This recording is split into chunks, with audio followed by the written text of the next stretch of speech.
Hey everyone. Today, we're talking about World of Warcraft Foreign Realm Domination, a Chinese web novel inspired by the Warcraft universe. Or at least, that's the idea. Is it worth your time? Let's break it down. The story follows Xiao Yu, a modern-day student who suddenly finds himself transported to another world where he becomes the lord of a territory. Faced with enemies and crumbling family wealth, Xiao Yu is determined to rebuild his lands, crush his rivals, and dominate the world. Sounds like an exciting setup, right? Well, here's where things start to fall apart. The protagonist often claims he's better than the body's former owner, someone reckless and perverted. But he basically keeps doing the same things, just with a little more calculation. Instead of growing into a smarter, stronger leader, he mostly sticks to the same immature behavior. As for the supporting cast, honestly, there's not much to say.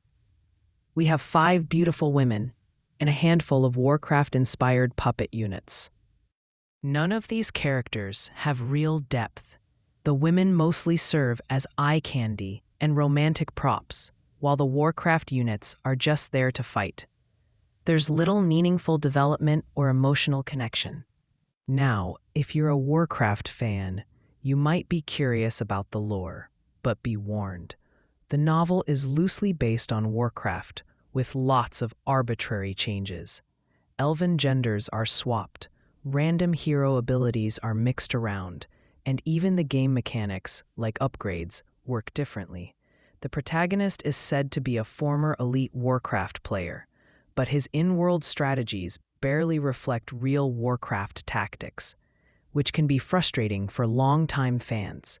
On top of that, the world building has its own problems.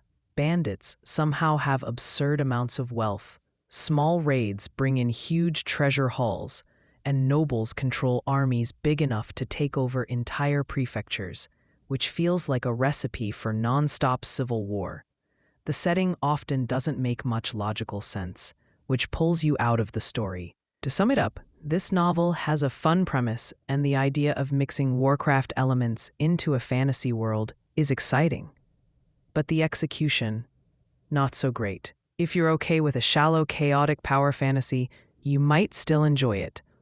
But if you're hoping for strong characters, clever strategy, or authentic Warcraft vibes, you'll probably walk away disappointed. What do you think?